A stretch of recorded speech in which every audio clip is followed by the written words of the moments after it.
అతడు, నీవు ఇంత శ్రద్ధాభక్తులు మా యందు కనపరిచితివి, నీకు నేనేమి చేయవలను? రాజుతోనేను సైన్యాధిపతితోనేను నేను గురించి నేను మాట్లాడవలని కోరుచున్నావా అని అడుగుమని గెహాజీకి ఆజ్ఞేయగా వాడు ఆ ప్రకారము ఆమెతో అనెను. 14 ఎలీషా ఆమె నేనేమి చేయకూర్చుందని వాని అడుగగా గెహాజీ ఆమెకు కుమారుడు లేడు మరియు ఆమె పెనిమిటి ముసలవాడని అతనితో చెప్పాను. అందుకతడు ఆమెను పిలువమనగా వాడు ఆమెను పిలిచాను. ఆమె వచ్చి ద్వారముందు నిలవగా ఎలీషా, మరుసటి ఏట ఈ ఋతువున నీ కౌగిట కుమారుడునని ఆమెతో చెప్పాను. 2 రాజులు 4వ అధ్యాయము 13 నుంచి 16 వరకు. Praise Jesus. ఈరోజు ఫిబ్రవరి 24 మండే. Good morning. పరలోకనిచ్చే సంఘ బిడ్డలకు, ఆత్మీయులకు, దైవజనులకు, ఇతర రాష్ట్రాలతో దేశాలు మన ప్రియులందరికీ కృపాక్షేమాలు సమృద్ధి కలుగునుగాక. ఫ్రెండ్స్, 8th ఆలివ్ అరెండింగ్ ఫెస్టివల్కి వేలాది మందిని దేవుడు నడిపించారు. సమస్త మహిమ ప్రభుకే చెల్లినగాక. మంచి వర్తమానం దేవుడిచ్చాడు. మల్టిపుల్ టాలెంట్స్, డబుల్ పోర్షన్ అరెండింగ్ పొందిన ఎలీషా ద్వారా ఎలాంటి మిరాకిల్స్ దేవుడు చేశాడో ఈరోజు కూడా ధ్యానిస్తున్నాం. ఇక్కడ చూడండి, గన్నురాలని ఒక షునేమిరాలు ఎలీషా గారిని ఇంటికి పిలిచి భోజనం పెట్టేది. ఎందుకని? ఆయన భక్తి గల దైవజనుడని. ఒక రోజున ఆమె ఇంటి మీద ఒక ఇల్లు కట్టించేసింది ఆయనకి. అంతా వివరిస్తే చాలా టైం పడుద్ది. అమ్మ, మా ఇంటి ఇంత శ్రద్ధాభక్తులు చూపిస్తున్నావు, నీకేం కావాలని అడిగాడు. నాకేమీ లేదు, స్వజనుల దగ్గర కాపురం ఉంటున్నాను, అన్నీ ఉన్నాయి అంది. వెంటనే గెహాజీ అన్నాడు, అయ్యా, ఆమె పెనిమిటి ముసలివాడు, కానీ ఆమె కుమారుడు లేడు అని చెప్పింది. వెంటనే దావీదుని పిలిచి, అమ్మా, మీదుడికి ఋతువుకి నీ దగ్గరికి వస్తాం, నీ ఒడిలో ఒక బిడ్డ ఉంటాడు అని చెప్పాడు. అద్భుతం చూడండి.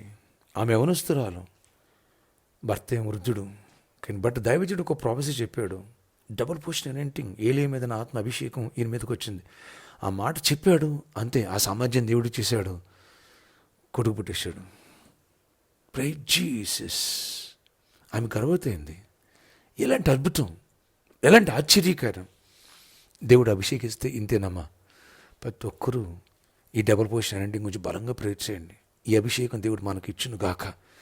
నేను మనం విన్నాం, గొడ్డ నీళ్ళలో పడితే చెట్టు కొమ్మ నరికేస్తే పైన తేలింది. వావ్! నయమాన్ 7 మార్లు మురగమంటే స్వస్థపడ్డాడు యొర్దాను నదిలో. అంతకుముందు కానీ తర్వాత కానీ ఎవరు స్వస్థపడలే. ఆయన ఒక మాట చెప్పాడు, అంతే జరిగిపోయింది. ఇంకా ఇలాంటి అద్భుతాలు ఎన్ని. రాజు మనసులో ఏదైతే ప్లాన్ చేసి ఇజ్రాయెల్ దేశాన్ని నష్టపరచాలనుకున్నాడో ఎలీషాకు మొత్తం అర్థమైపోయింది. ఇలాంటి అభిషేకం, ఇలాంటి ఆత్మ శక్తిని దేవుడు మనందరికీ ఇచ్చి గొప్ప కార్యాలు చేయనగాక. ఆయన పట్టుకోవాలని వస్తే ఎలీషా చుట్టూ అగ్ని పర్వతాలు, రథాలు ఉన్నాయి. ఎవడేం చేయలేకపోయాడు. వావ్! ఇలాంటి కాపుదల కృప దేవుడు మనందరికీ ఇచ్చి గొప్ప కార్యాలు చేయనగాక. ఆల్రెడీ నేను గ్రూప్ ఎగ్జామ్ రాసి మన బిడ్డలకి తోడేయండి దేవుడు. ఆయన గట్టిగా బలంగా రాయించడం, ఘనమైన కార్యాలు దేవుడు చేయడానికి మంచి జాబ్స్ వచ్చునుగాక. అలాగే బోర్డ్ ఎగ్జామ్స్, అలాగే 10th ఇంటర్మీడియట్ ఎగ్జామ్స్ ఇవన్నీ స్టార్ట్ అవుతున్నాయి. యాన్యువల్ ఎగ్జామ్స్ స్టార్ట్ అవుతున్నాయి. అందరికీ దేవుడు కృపనిచ్చి, జ్ఞానాత్మనిచ్చి, దీవెనిచ్చునుగాక. ప్రార్థన ఆశ్చర్యకడ ఈ అభిషేక పండితులు మరింత సంఘాన్ని బలపరిచి, మమ్మల్ని బలపరచండి, చీకటి తొలగించండి, అసమాధానం కొట్టిపోయండి, సమాధానం దయచేయండి.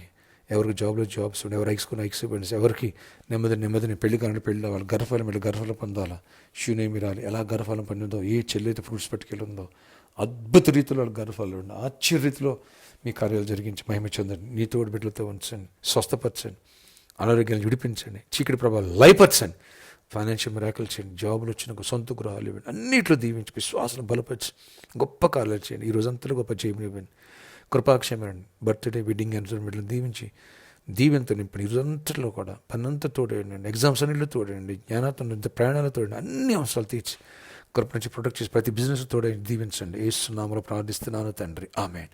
మే God bless you all. Have a nice day.